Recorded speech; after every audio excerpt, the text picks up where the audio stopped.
Today we are doing some DTF printing on the Epson F2100. Once we have the film complete, we're going to press them on some mesh athletic shorts. Specifically, these are the Champion branded shorts I've seen a lot of people press on. A customer of mine wants these mocked up for a sample, so that's what we're going to do today. I'm going to take you through a process. Stay tuned.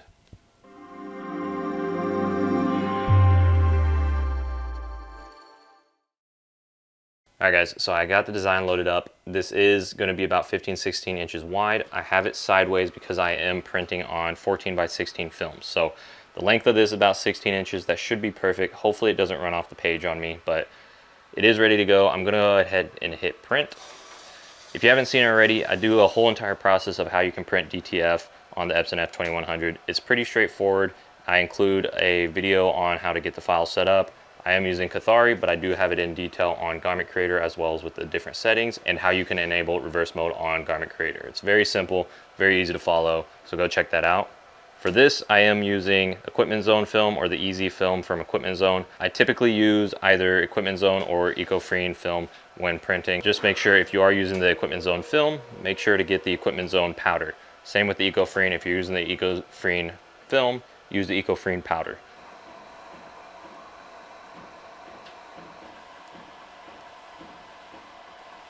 So that's going back in. It's going to do the white underbase layer. It is a white only design, so really it's just 2 layers of white. Once that's done, I'll bring you guys back and I'll show you the steps to get it powdered and cured. Cool, so that's good to go. Print came out great. Take that off, make sure not to rub any of the ink off. Usually once it's done printing, I like to let the film sit for a couple seconds here. In the meantime, I'm going to show you here. I have my powder. These don't really matter. I just have them taped in. I think it makes me feel better about not having moisture in it.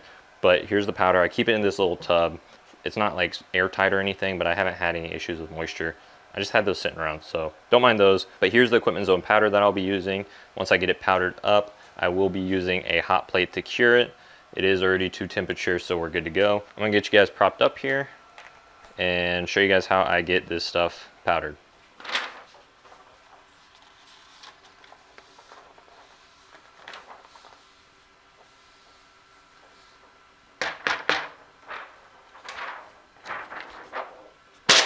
So like that, if you do that properly, I just get a little scoop of the powder, roll it back and forth to make sure to cover the full image. Once it's done, shake off the excess, and then when it's upside down, give it a quick flick, and it should get rid of the excess powder. So once we have that, we can go ahead to the hot plate.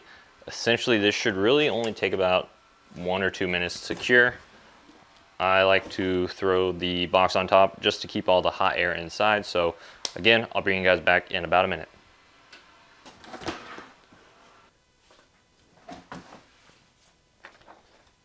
All right, so the transfer is done here. Basically what you're looking for is that glossy orange peel texture. That just shows that all the powder is melted and it is ready to be pressed. So that is one transfer that is good to go. I'm gonna get everything onto the heat press, so let's take it over there. Okay, so here are the shorts. I think for these, I can actually get these threaded on.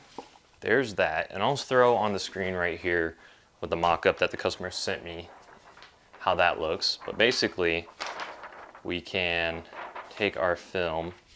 He has it about maybe an inch or 2 down from the waistband. I want to get it centered up as much as possible. So I think that might be it. There's the waistband. I want to make sure to get the drawstring out. So my goal is to hit this as flat as possible. Temperature wise, I have it about 290. I'm going to hit it for about 15 seconds, maybe a little bit longer just for how uneven everything is. So let's see how this goes. That should be decent. So I'm going to pull these off and then put it on the table to let them cool. This is a cold peel film.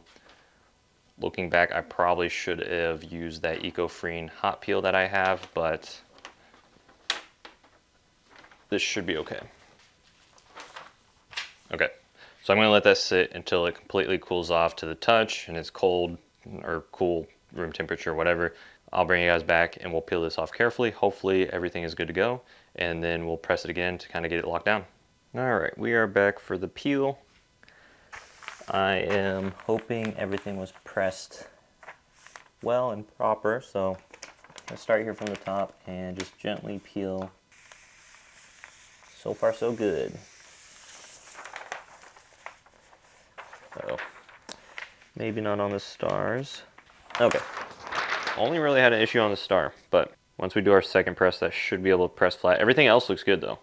I might have hit that middle seam a little hard. You can see the black coming through the white there.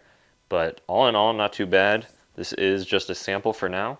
So there's that. Let's go ahead and take this over to the heat press.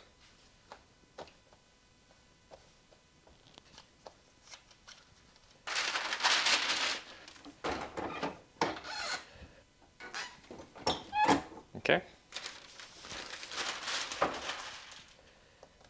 And that should be good. All right, so here's the final results of the shorts. I'll put maybe in this corner here the mock-up to see what it should actually look like, what the customer was wanting. But here's the sample for them to check out, to try to wear, and to get photos with. I think these came out pretty well. These are on these Champion shorts that I know a lot of people like to get. You can get these from SS Activewear. And I think the content is, yeah, so it's 100% polyester. That is why, of course, I am using the direct to film method instead of DTG or anything like that, and plus it's unusual shape. So with that being said, this is the final results. I think they came out great. What do you think? Let me know in the comments below. If you do have any questions on the process or anything else, let me know. Otherwise, I hope you learned something or at least found it entertaining. You guys have a good one. Take care.